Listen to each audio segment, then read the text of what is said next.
before. Okay, let's kind of get started with today's though, and we have Bob Harper is here, and let me bring Bob on. Hi there, Bob. How you doing? Good to see you. And Bob, I was kind of thinking, we've known each other now for such a long time. I think it's got to be something like, I'm going to guess 15 years. Perhaps you remember better than me. You're on mute at the moment, Bob. I've just noticed. Is that my? It's not my. You'll need to unmute yourself. I think that's your end.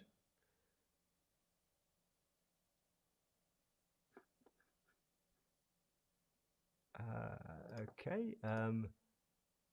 It does say at my end that you are good to go. Can't see Bob. Okay, you can't see.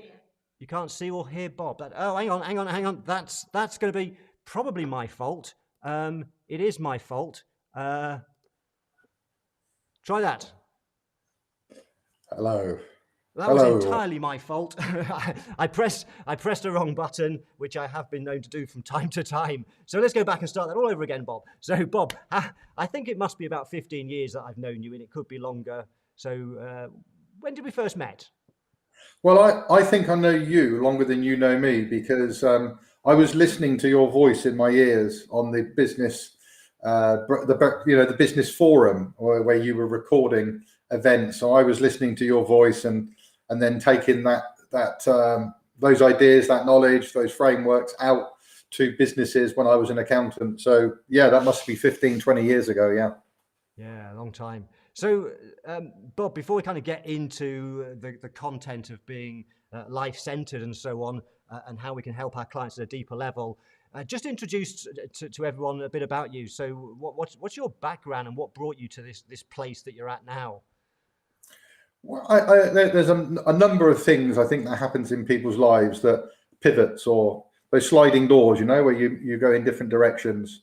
And certainly coming across AVN and yourself was one of those which really took me down the advisory road of accountancy.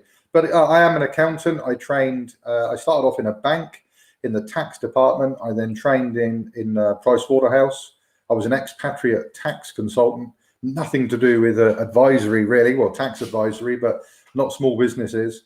And then I ended up rolling my accountancy practice into a larger firm. I became their marketing director. And at that point I said, I need something more than compliance accounting to market. And that's where we joined AVN, and that's where I met you. And I took those ideas and I've developed software and frameworks and my own interpretation. And I think the life-centered accountant is probably something I came up with about 18 months ago, 2 years ago, a label, really, a badge to explain really how I approach working with clients. I work with small businesses, owner-managed businesses, lifestyle businesses, call them what you want. And the life-centered badge is really what drives me, really, my purpose. So that's a little bit about me. I'm an accountant, but I've sort of used your ideas and put my own little twist on it. Yeah, absolutely. And so anyone who doesn't know, AVN was it's a great organisation in the UK. I ran that with Steve Pipe for many, many years. Steve retired. I then moved on to this, but AVN's run by my good friend Shane Lucas. If you're in the UK, you might want to check it out. And so, yeah, that's how we first met, Bob. And as you've kind of said, that your focus is really, you do a lot of stuff around advisory work, which is, of course, is a big buzzword at the moment. The profession's all talking about business advisory and how do we do it. But it's interesting, this phrase that you use called life-centered. So talk us a little bit about what are some of the benefits of being life-centered? What does that mean? I think there's different ways of looking at it. So let's look at it from an accountant. And by the way, I mentioned before that although it's called the Life-Centered Accountant, and there's a website called lifecenteredaccountants.com, it can be a life-centered bookkeeper as well, or a life-centered management accountant. I've just started calling it Life-Centered Accountant because I am one. But the benefit for me is there's a number of benefits. One, I feel a deep sense of purpose as to the work that I do, which is, it's a very selfish thing, but also from a marketing point of view, it allows me to completely differentiate myself and reposition myself so that I'm genuinely seen, perceived as different. And I am different. I'm not a normal accountant.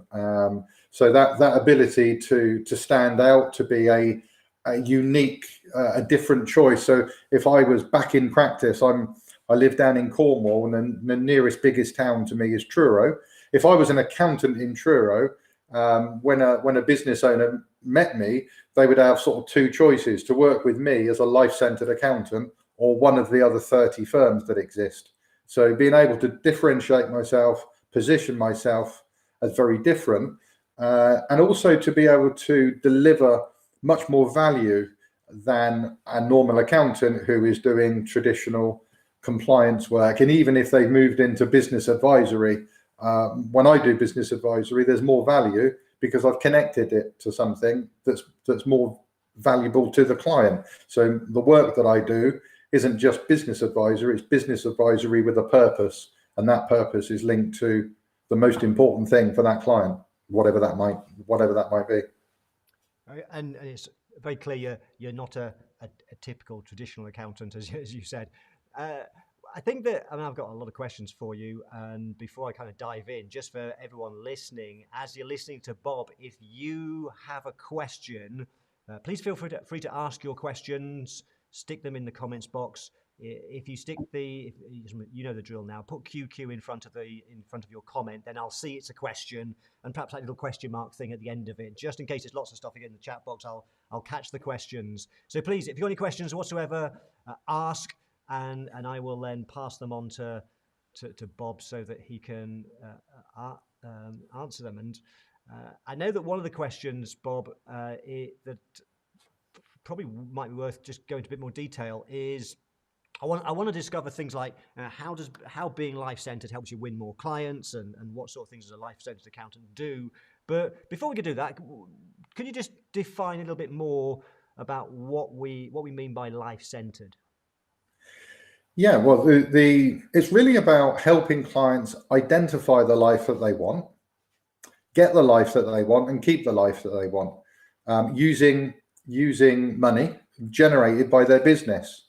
So just asking questions like, what do you want, is not many people really don't know until they've spent some time and been given some space to think that through, and using really quite simple calculations to work out, well, how big does that business need to be, how much profit does it need to generate, after tax, to do the things that you want to do. And it might not all be about money, by the way. Very, very often it's about time. So how big does that business need to be to employ the people to free you up so that you can do the things that you want to do out of the business?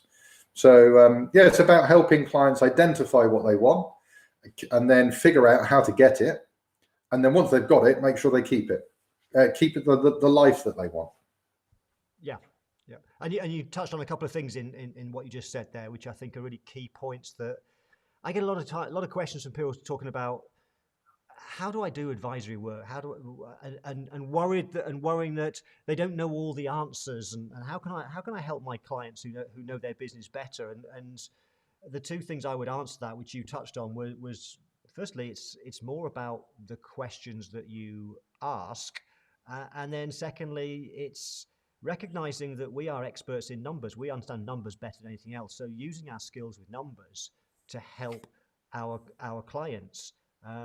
So just give me a bit of your perspective, Bob, on that. The first of those issues about using questions as part of advisory. Yeah. So I think there's this question that I've got inside being a life-centered accountant, which is the most important. I call it the most important question. It's a question that I would ask at the end of the first meeting with a client, once I've understood them in terms of their personal and their business situation. And that question is what is your number one overriding financial objective, that if you didn't actually achieve it, you sort of wouldn't rest comfortably in your grave. So that one question can help somebody explain to you and get clarity in their own mind about really what is the most important thing. And usually, obviously going to be very personal, but usually with most of the clients that I work with, that it will revolve around the family, their children. So that's one question. And then I think there's another whole series of questions around the business, which is they're more challenging. More challenging the client. So when they say, I need to grow my business, I need more clients, then there's a whole rank of questions around what makes you say that. Maybe you need less clients, sort of going the opposite way. So questions will help people think, and you will be able to get them to think in a different way to what they're currently thinking, which may take them closer to an answer or take them in a different direction and get a different answer. So questions are hugely powerful. And I think before I would come up with any answers or even suggest anything to anyone about any personal money, any expenditure, any savings, or any business decisions, I really need to understand them as an individual, what they're after, and just validate why that's important compared to something else. Maybe we can talk about, I mentioned this morning, Mark, a couple that I'm speaking with next week, Sue and Pete. They'd be happy for me to explain, but they've got very different things going on in their world at the moment, and bringing them together, that couple, is hugely valuable just by asking questions. And yeah, Bob, if now's a good time to share some stuff, because stories are always helpful to understand some of the principles and ideas. Feel free if you want to dive into a story. Yeah. Well, this is a long one, so please wrap me up if you feel I'm sort of going on. But if I do this, yeah. It's probably the most in-depth one that I've done. So there's probably more to this than anything else. But Pete came to me asking, waving a book called Profit First, and saying I need to make more profit. And I asked why, and the reason was that he wanted to employ people, so he wanted a self-managing business so that he didn't have to work.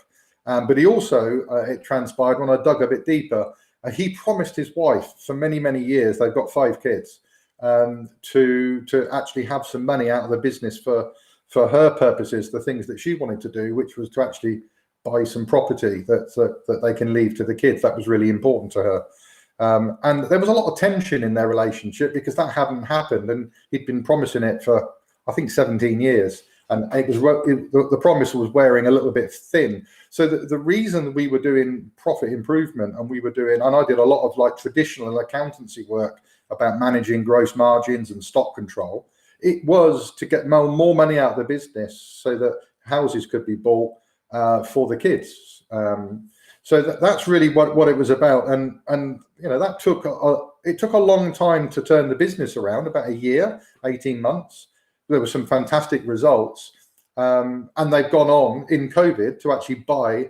They own a couple of restaurants. They've actually bought a 3rd restaurant, and I'm going back to see them next week because they've drifted apart again. Because Pete, who's in the business now, his most important thing is making sure that the chips that he's serving are of the right standard. They've got a bit of a chip problem in the restaurant, and Sue is more worried about their youngest child who's at university next year and how they're going to help them pay the bills. So I'm going to go around and have conversations with them and hopefully get them aligned again, because there's a lot of tension, a lot of negativity.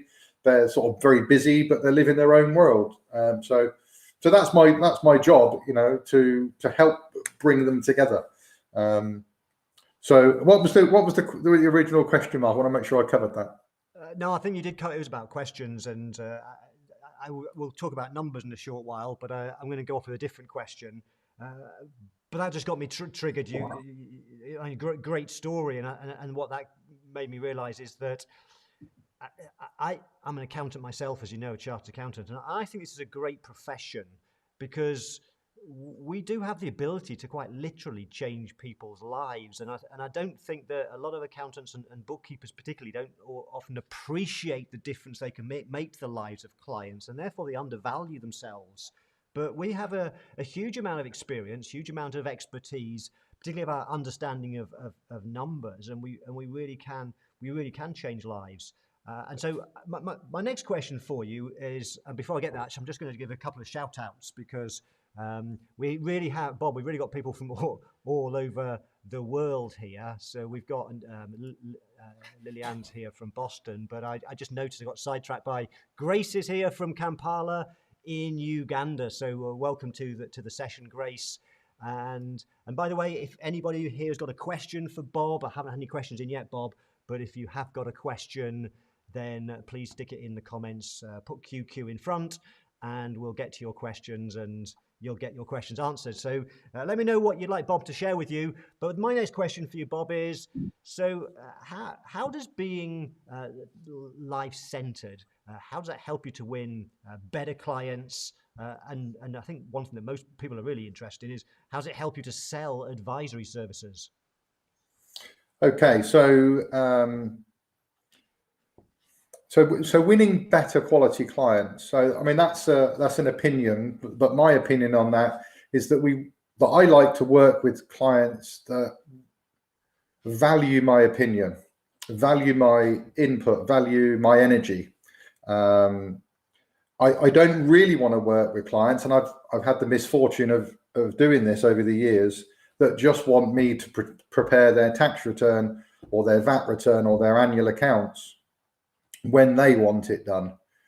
I just didn't find it rewarding. Even if it was financially rewarding, I didn't find, I remember one Christmas, we have a Christmas season for doing tax returns in the UK, and it was about the fourth or fifth one, but I hadn't really spent a lot of time at home, and I just don't want to do this. So for me, a better client is somebody that wants to have a relationship with me, values my input, my thoughts and opinions. They don't have to take them, there's no right and wrong.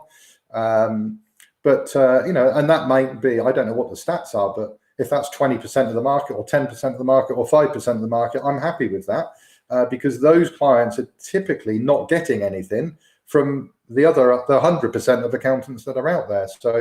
So a better client for me is someone that values that input, that relationship. And because they value it, they will pay a little bit more than if you just did the accounts and tax returns. So a better client is someone ultimately that pays more money because they value the relationship more than just doing the accounts and tax returns. And then in terms of how does being a life-centered accountant help you sell business advice? Well, I wouldn't, for a start, when you do this, clients buy business advice rather than you have to sell it, because you take them on a journey starting with what they want. And I've got some software that can help you, and happy to share that with you initially for free to get you going. But you can do like a cash flow forecast for them as an individual. Where are they now and where are they heading based on the money that are able to take out of their business and the expenditure patterns that they've got on the things that they want to do. And when you do that forecast, you'll literally take that client on a journey into their future, and they can have a check-in with themselves to say, are they happy with that? Are they happy to retire when they're going to retire, or phased retirement? Are they happy to live that life that you've forecasted out for them? The car, the house, the holidays, whatever it is, because what clients want more than anything else is a lifestyle. They don't really want financial independence. They want a lifestyle. Financial independence can be got by selling up and going to live in Kathmandu or wherever it is. People want a lifestyle, and they want that lifestyle around their family. So once you've done the numbers and they realize that they can't get the lifestyle, all the things that they want while they're here, then that's the opportunity to say, well, your number one asset that generates revenue and appreciates in capital value more than anything else that you've got total control over is your business. And by tweaking a couple of things in the business, like pricing, like marketing drivers, like sales drivers, like operational performance, employee productivity, by tweaking a few of these things by relatively small amounts over the years can make a big difference. And that can make a fundamental difference in somebody's life. So once they start to connect improvements in their business to the things that they value most, like leaving property to their kids, not only will they buy the business advice, but most importantly, they will execute it, they will implement it. And that's really the biggest cost, is not selling the advice, it's the client implementing the advice is usually 5 to 10 times more than what they pay in our fees. So that's really where the results come from, clients taking action, and they've got to be motivated not just to pay the fee, but to execute the advice. So winning better clients and moving into business advisory is both things can be done with being more life-centered. Okay, awesome.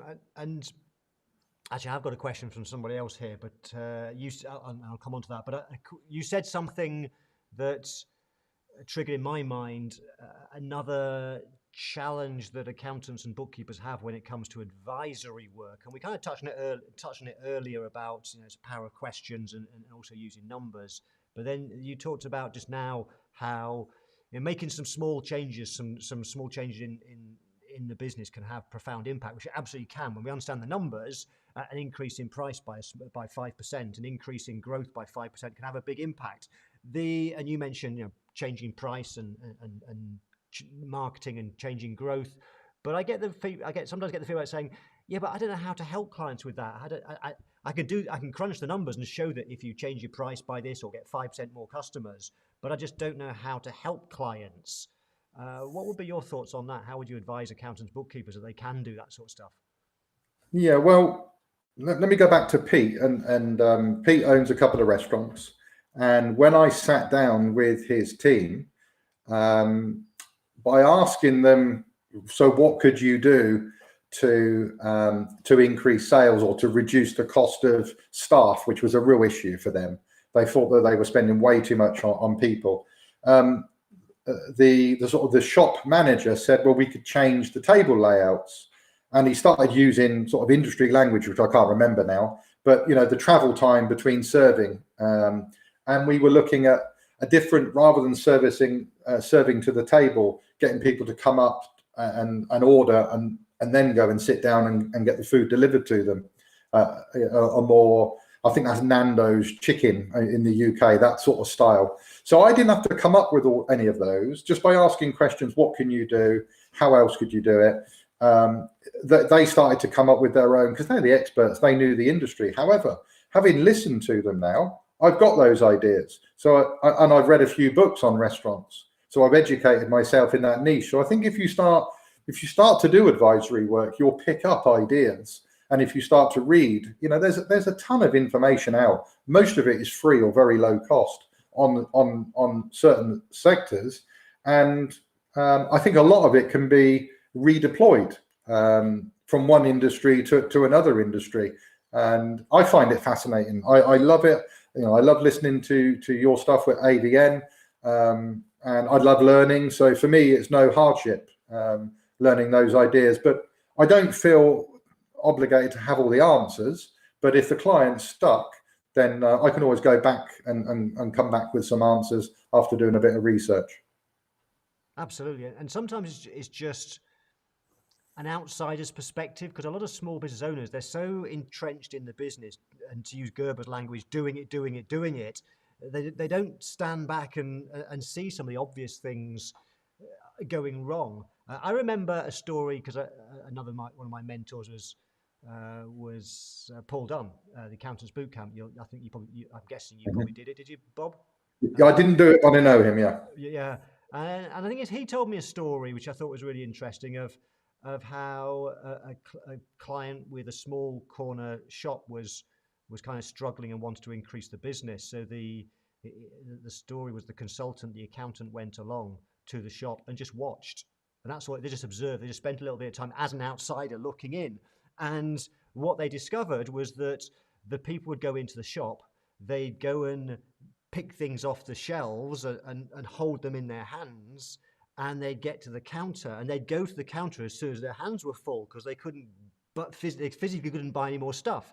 And the guy who was watching said, why don't you just put some baskets in the doorway? Because that would allow people to just buy more stuff.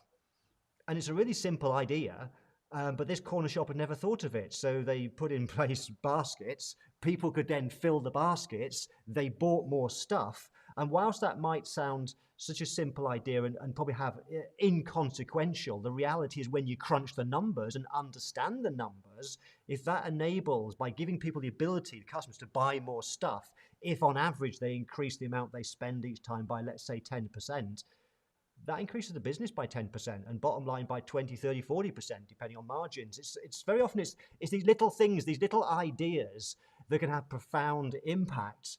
And very often the business owner misses it because they're too entrenched in the day-to-day, and it's the outsider perspective. And I think that as a profession, we shouldn't dismiss the impact that we can have just by asking those great questions and sometimes asking questions because we don't understand the business. So why do you do it this way? Yeah. I mean, I don't want to go into like how to do business advice, but I think a good place to start it often is with pricing. So one of the questions I asked Pete was, how do you price, it's a fish and chip shop. It's a very big one, very well-known one. It's won loads of awards. And I said, so how do you price your fish and chips? And he said, well, we're a little bit more than so-and-so, but we've got to be a little bit less than the guy down the road who's on television. And I said, well, how much less? And he went 80% less. Oh, sorry, 20% less. Okay, so how do your current prices compare? He said, well, I don't know, I haven't looked for ages. So go online, get the menu, and we looked at it. And he was like 75%. So straight away had a 5% increase in price. It was his idea, it was his numbers, his percentage. So he had to put the price up, and didn't affect any sales, quantity of sales. Obviously had a massive impact on revenue, and massive impact, even bigger impact on the bottom line. So that's where I would always start with pricing. And the classic question is, if you put your price up 1%, would you lose any customers? And everybody will say no. So do it then, because that's going to pay my fees. That's where I start. And then we can move on and constantly looking at pricing. Like literally every month or every quarter at the outside, and testing different packages and different offers all the time. It's just coming in, like you said, Mark, they're busy. They're busy running around sorting out people problems, electricity not working, fixing things. And so when we come along and just look at numbers and bring them back to the drivers that drive their business forward, who else is going to do it? Absolutely, and as we've said a few times, that as a profession, accountants, bookkeepers, we are the experts with numbers. And if I'm helping a business, or if I'm recommending someone to help their clients to advisory work, I would always recommend start with price, because for the reasons you've said, but also because at the end of the day, what is price? It's a number, and we're the experts with numbers, and so it's an area where we can have a huge impact on, as you found out with your chip shop client. We can have a huge impact on their business focusing on price, and it's relatively straightforward compared to some of the other things like how we could suddenly grow our business through a marketing campaign or a rebranding exercise. Pricing's fairly simple. It's about simple strategies, simple ideas that can nevertheless have a profound impact. So let me just share a little bit more into that, Mark. It's only like 30 seconds, but just to give everyone an idea of how much impact. So that business had been run for 17 years. For 17 years, he never knew how much profit he made until 9 months after the year end. We went in, put zero in place, started to do stock taking every week. These are basic things. And through that, he started to focus in on stock, on staff, costs, and just become a bit leaner. He went from his worst year ever, which this was after depreciation, I think he made about £3,000, to his best year ever, about 18 months after, where he made about just over 100,000 from the one shop. And that was off the back of a profit improvement report, looking at what you would call quite classic sort of accountancy things. So no magic wands, just solid things, regular meetings. In fact, we installed weekly meetings in that business, weekly management meetings, where we would just carry on relentlessly looking at the things, making improvements. Absolutely, and it's, you'll remember this, but Steve Pipe used to talk at AVN, used to talk a lot about SSTW. It's the simple stuff that works, not the CTSD, the complicated stuff, CSTD, the complicated stuff that doesn't. It's simple ideas like having baskets that people can use to buy more stuff, like 5% price increase. Little things can make a huge impact. I'm going to give a few more shout outs, and we have actually got our first question. It came in about 5 minutes ago from Sarah, but just a few more because I've had a few people from the Facebook page putting comments in. So Tammy Little's here from North Carolina. Sandy's here from Ontario. Hi there, Sandy. We have as well, Carrie is here from one of my favorite states in the US, Utah, beautiful state. And Neil's here. Hi there, Neil. Good to see you. And the question we got was from Sarah. Probably you mentioned a little while ago, I think, Bob, hence the question. Sarah Lewin said, do you recommend Profit First, which I'm assuming is Profit First by Mike Mikhailovich? Yeah, yes and no. I think it has its place. For me, it's sort of what I would call, and I don't mean to be condescending or anything, I think that's entry level sort of business advice, because it's fairly unsophisticated. It suits unsophisticated people that can put things in bank accounts and they can see the money, whereas I prefer to work with an accounting system and make accruals and things. So it is simple to implement. It's effective, but I'm not sure you're going to be tapping into pricing and things. You know, it's like, what profit do we want, and then let's look at all the costs. And I think, well, you can only cut costs so far. You know, you can only go so far with cost cutting, and it's finite. Whereas on the sales side, it's infinite. So going back to Pete, you know, he's developed quite a robust people management system. And there's no reason why Pete can't leverage that and sell that and license it to other restaurants, not just the fish and chip shop that he runs. I don't think you'd have come up with that idea by Profit First. You'd have just been looking at how much costs, you know, what's in the bank account, and but I think it's maybe a good one to lead with to get moving. Absolutely, I agree with that. Yes. Yeah, I read the book and I thought the book was very impressive. It's a great starting point for people that want to get into where they've got no experience of advisory consulting work. It's a great place to start. A question for you, that because and I can see a few have just a few shout outs. Sybil's here. Hi there, Sybil. Great to see you. And Sarah Kelly's made it a bit late because she messed up the time. So Sarah and Sarah Lewin said thank you for the answer. So my next question is, obviously the last 12 months have been really interesting 12 months for all of us. These current times, this pandemic, lockdowns, and all of that, and right now we're now starting to see the world opening up. And I've been talking several times recently about why now is an exciting time, a time of great opportunity. But so my question for you is why would you say that now is a great time to become life-centered? Yeah, I've been thinking about this one, and maybe I'm too in my own head with this, but I do believe that lots of people have been questioning what they want to do and how they want to live their life. This has been I hate to use the word, but everyone using it, unprecedented situation. And I think prior to COVID, thinking back and trying to put myself back in where I was mentally and what I saw around me, I think the world was just spinning too fast. We were all just on this treadmill, just going faster and faster. I certainly was, and I saw a lot of people doing the same thing. So we've been forced to stop, forced to stay at home, and that's given us some time to breathe, some time to think, to reevaluate. I think a lot of people are now thinking, well, I don't want to go and work in the office 5 days a week and be on the train or in a traffic jam. So people are now starting to reevaluate. People are now moving. I'm lucky to live in Cornwall in the UK, beautiful county. My understanding, I read something the other day, is that Cornwall is now more searched than London for houses. There isn't a single house to rent in Cornwall at the moment. So the houses are going crazy because people are going, I can do my work and I don't have to live in a big city. I can go in and visit. So I think people are looking at their life and trying to work out what they want and how they can get it. So I think being a life-centered accountant, you know, people have been impacted.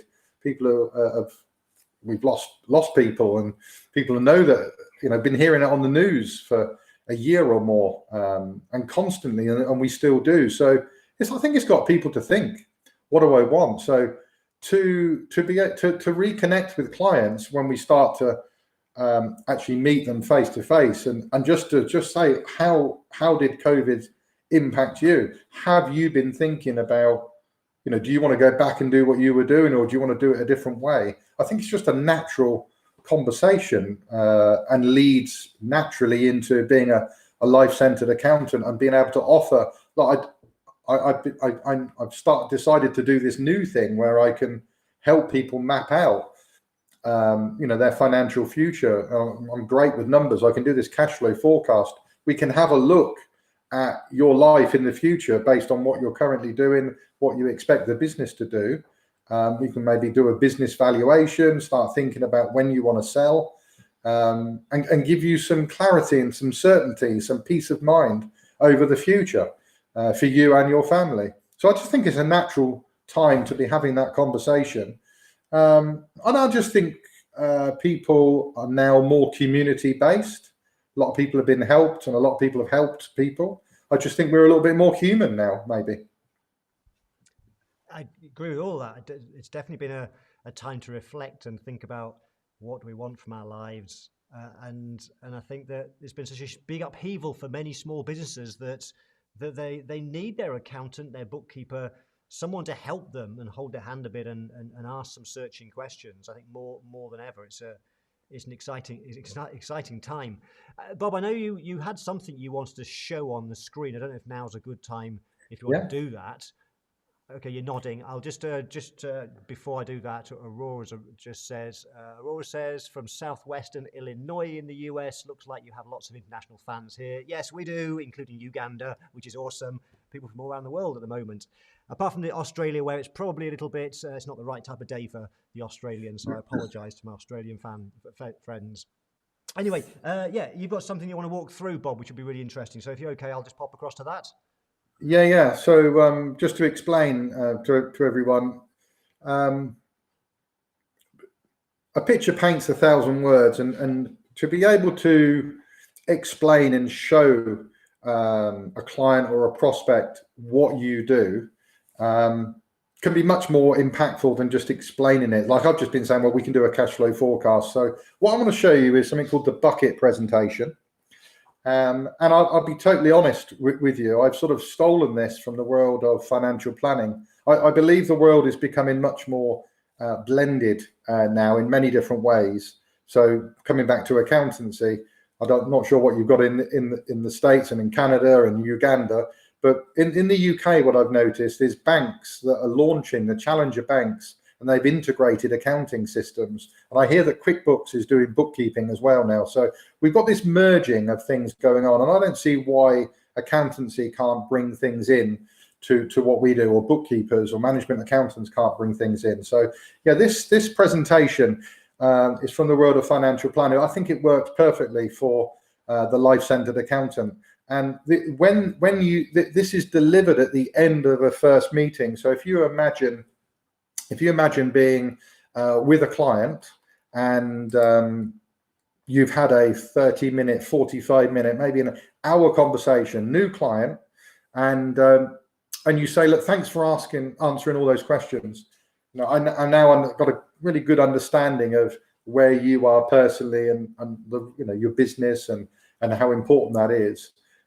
Let me sort of show you how we operate as an accountancy firm, and you can tell me if that's the type of thing. So I would then get a piece of paper out. So I wouldn't do this on the screen. Obviously, I would if it was Zoom, but I would sort of work through, and I would say, look, think of your money as a bucket, and we've got some liquid, and inside the bucket we've got some savings, we've got some assets. Now in the UK we have tax efficient savings called ISAs. We might have an endowment policy. We might have some stocks and shares and bonds. This is money that you can get your hands on quite quickly. This is how I would be explaining it to a client. And then outside the bucket, you've got your house. You told me you live at 53 Southgate Lane. Now, I'd actually write this down on the presentation to make this presentation really personal. Even though this is the same presentation every time, well, 80, 90% of it, I would make it personal. You've also told me that you have a pension scheme with Scottish Widows, and we've obviously got your business, which is Holland Decorating. But there's a difference between these assets and what's in your bucket. And I would then draw a line across to make sure that there is a clear divide, because you can't get your hands on all of this money. You can't get your hands on the house, the asset, the equity. You can't get your hands on your pension fund, and you can't, unless you sell the business, get your hands on all the asset that you've built up. But what you do have is you have money coming into your bucket every week, every month, through salaries and dividends. And at some point, you may dispose of the business and you'll have a lump sum coming in. And also at some point, you might decide to downsize your house or do an equity release. So you might have a lump sum coming into your bucket. So that's sort of your money and the inflows, as well as pension and state pension. And then you've got outflow. So at the moment, you've told me, you've got your household bills. You've told me where you shop and what car you drive, and your kids, Adam and Eve. You want to help them through school and university. You're paying in your mortgage off, and you're saving money in your pension. That's your current lifestyle. But at some point, that will stop, and it'll be replaced with maybe what's called a desired lifestyle, where you don't have to work so much. You've sold the business. You've got more time for you and your wife or spouse or partner. And you're still going to have money to spend on household, food and travel and hobbies and what have you. But you'll have more time to do those things. So actually, you can see those circles are a bit bigger. The actual expenditure might be for a shorter period of time, but it might actually be bigger per year. But that lifestyle essentially at some point will come to an end, to be replaced by your retired lifestyle, which is a lot smaller because your knees have gone, your hips have gone, you can't go skiing, you don't really want to get on a plane anymore. And at the end of the day, that will finish at some point, because we all end up kicking the bucket at some point. There's some one-offs. You might have to, or you might want to pay for a wedding, you might want to do a world cruise. And that essentially is your money, a picture of your financial life.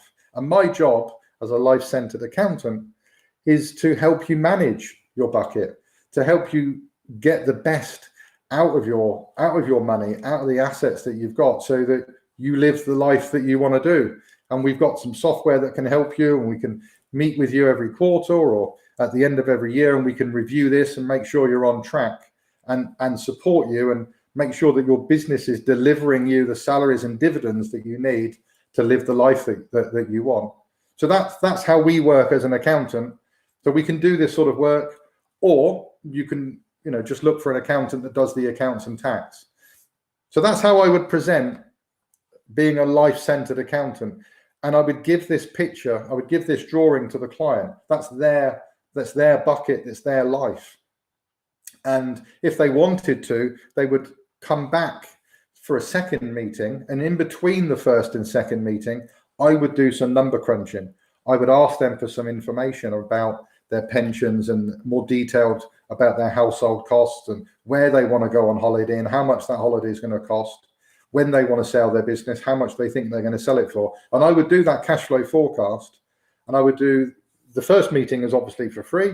I would do the second meeting for free and the cash flow forecast for free to set up that relationship, because investing a few hours, and it might be a total of 5 hours with 2 meetings and some work, some cash flow forecasting, will set up a 10, 20, 30 year highly valued relationship, which I think it's worth putting that time up front. And it allows you to give that prospect, that client, an experience that they've not had before with an accountant. It allows you to demonstrate the value that you have. And ultimately, if the client doesn't like it and they don't feel comfortable, they don't want to go there with you, then you can decide whether you take them on as a like a compliance or traditional client or not. I've got to the point where I don't need to, and I don't want to work with people that just wants accounts. So this is what I do, and this is my role in life. This is my purpose that I've given myself. I help people manage their bucket and get the best life that they can get from the assets that they've got, and help them. I can't help them with their house. I'm not a pension provider, but I can help them with their business because I've spent years learning how to do that, how to improve business results. So that's the little presentation, Mark. Yeah. Okay. So I've got some more questions. We've got about 10 minutes left. If anyone's got a question for Bob, we've only had one question so far, but if you have got a question, stick it in the comments box, put a QQ in front so I can see it's a question, and you've got 10 minutes to get your questions answered.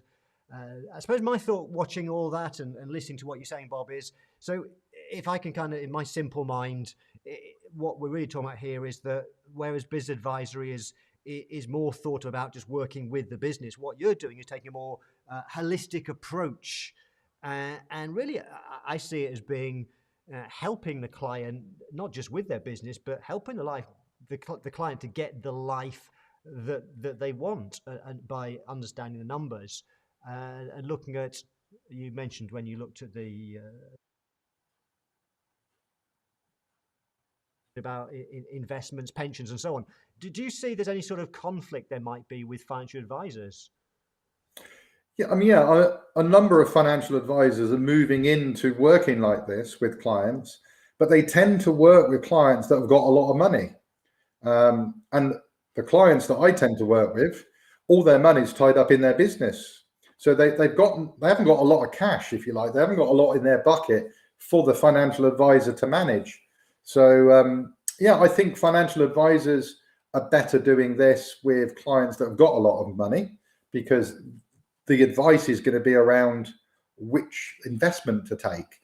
Whereas clients maybe that are younger, clients that have got less money and all of it's in the business, I personally think the accountant's the right person to help guide that client through the rest of their life.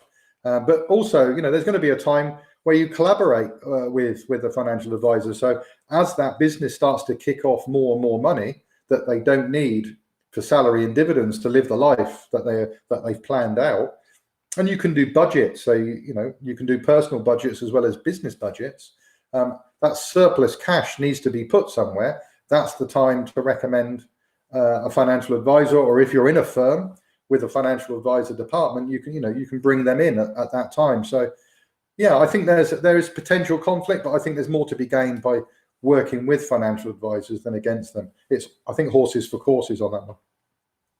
Yeah, and thinking about, Bob, existing clients right now. So if anyone watching that's perhaps traditionally been that compliance-based accountant, they've been doing the compliance work for their clients. How would somebody pivot the conversation with their existing clients to become this life center? So there's a couple of ways of doing it, and I'm sure there's more than I'm going to talk about here. But just picking up on what you were saying about the impacts of COVID, you could say to a client, look, COVID got me to think about my life and what I want, and I've done a little cash flow forecast for myself, and I've got real clarity. It's really helped me get clear on what I want. I found it really valuable. So I'm asking clients if they want me to do that for them. I'm going to do the first one for free, just because you don't know if you value it or not. And if you do, then that's great. We can maybe build that into our fee going forward. So that's one idea. Another idea is that once if you're talking about whatever it is, year-end accounts of tax or whatever it is, to just use that time at the end of the meeting to say, but now we've covered what we had to cover today. We've sorted the tax out, or we've done the year end and filed the accounts. I was just wondering if I could ask a couple of questions. I've been working with you for 5 years, 3 years, 10 years. Do you know what? I've never asked you why you set the business up in the first place. So there's a couple of ways to go about it, depending on how committed you are to it, and perhaps the second idea is the first one to use with clients maybe that you're a little bit closer with other clients. I got to a point, and I worked with a financial advisor that he was doing this in his practice. He wouldn't work with anyone unless they did this work.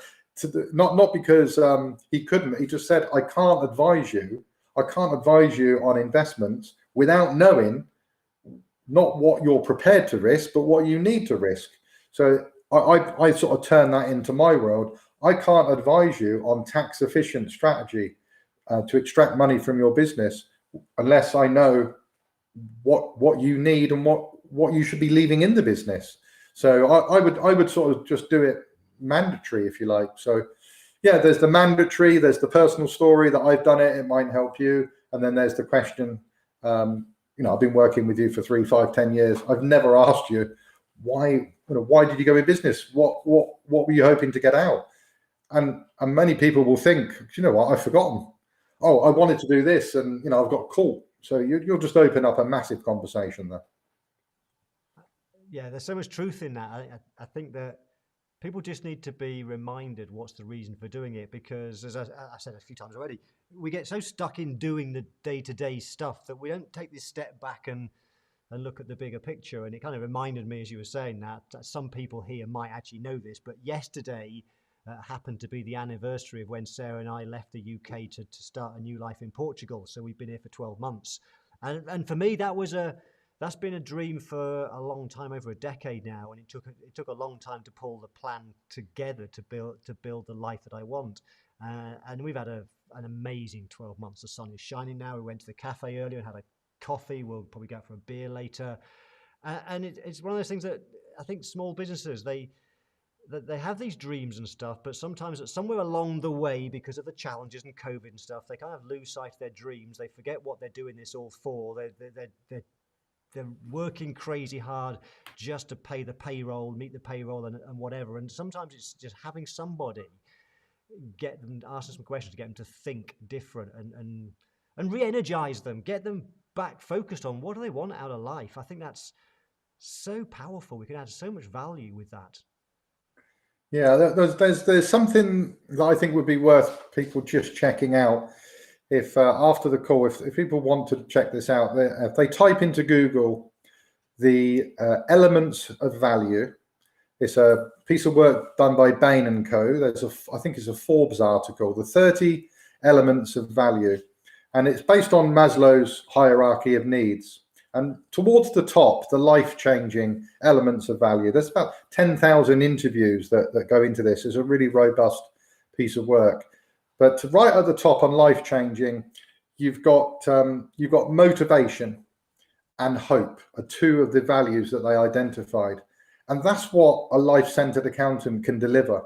At the bottom, you've got functional value, which is saving time, getting people organized, which is what a traditional accountant will do. So being able to just ask these questions and do a little bit of forecasting and say, do you know what, if you actually got 28 more clients and you increased your fees by 7%, you'd be able to go to Portugal, you'd be able to do this, you'd be able to do that for the kids. It chunks it down, it makes it more attainable rather than this big goal that I've got to get that seems really difficult. We can chunk it down and we can say, look, that's where you want to be in 10 years, 3 years, 1 year. And then we can build it into quarters and weekly action plans. And clients sort of just don't do that naturally. They value somebody just sitting with them, helping them break those plans down. But they're not just business plans, they're personal plans that the business will help them achieve. Great thoughts. I'm conscious we haven't got many minutes left because I have another session in an hour, but we might have time for another question. If someone's got a question, stick it in the questions box. But one thing I mustn't forget to ask you, Bob, is if anybody listening wants to find out more, I know you sent us a link. Sarah's going to put it in the comments box in a second, which I think is the lifecenteredaccountants.com. Talk a little bit more about, Bob, about how people can reach out to you and what that site's about.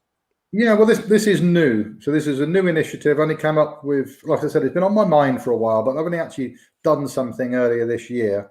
So there's a website, as Mark said, lifecenteredaccountants.com. It's a manifesto. So go and check that out. And if that sounds something that you're interested in, then sign up. I'm not going to hold you to it, but I suppose it's a declaration of intent to explore this new way of working.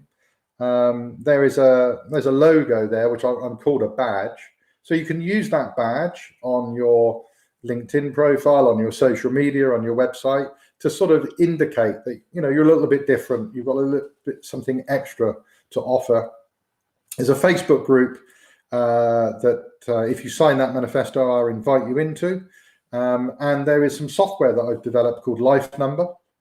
Really simple tool, more effective than a spreadsheet, but not really complicated to use at all. It takes an hour or so, and you can build a life forecast with somebody. I've recorded some videos of how to use it, and I basically said, you know, just come in and start using it, and there's no cost. I'm not going to provide any one-to-one training or anything, but there's videos, there help guides. The software is pretty simple.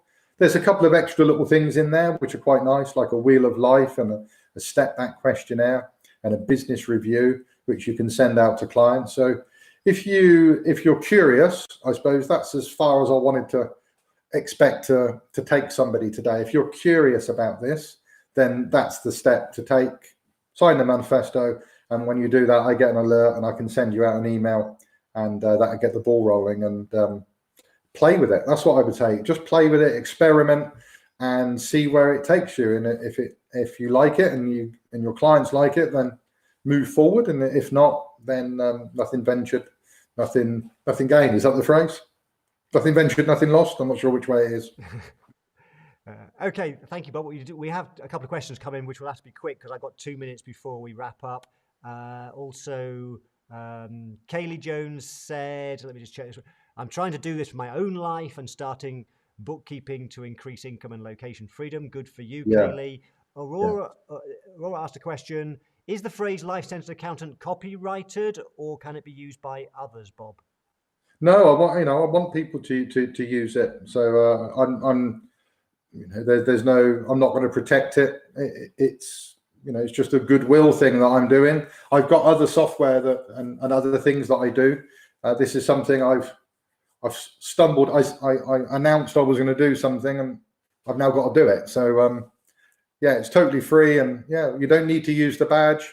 And like I said, it's life-centered accountants and life-centered bookkeepers. There's 2 badges. So if you're a bookkeeper and you don't want to call yourself a life-centered accountant, we've got that badge as well. And I've got some examples of how you can use it. So yeah, feel free. Great. Okay, there's one more, well, 2 questions, and we'll make that the final questions, but I can just see Shelley is here. Hi, Shelley, who's not far from Aurora. We have, actually, it's 2 questions, but there's I think the same answer. So Sandy says, do I need to be an accountant, or bookkeepers and experience okay? And also Sarah Lewin from earlier said, can bookkeepers join? Yes, this work is the simplest work. There's no tax, there's no risk. You can't get it wrong. You really can't get it wrong, because you're just forecasting a what if this, and the clients are giving you all the information. So it's a really simple calculation, but it's the value is in the conversation, not in the calculation. And it's being brave enough, I suppose, to go there and to ask those questions. And some clients might not want to do that with you, and that's fine. That's cool. But I just think, well, if you want to be proactive, why not just go there? Just be brave, go there and ask the question and see what happens.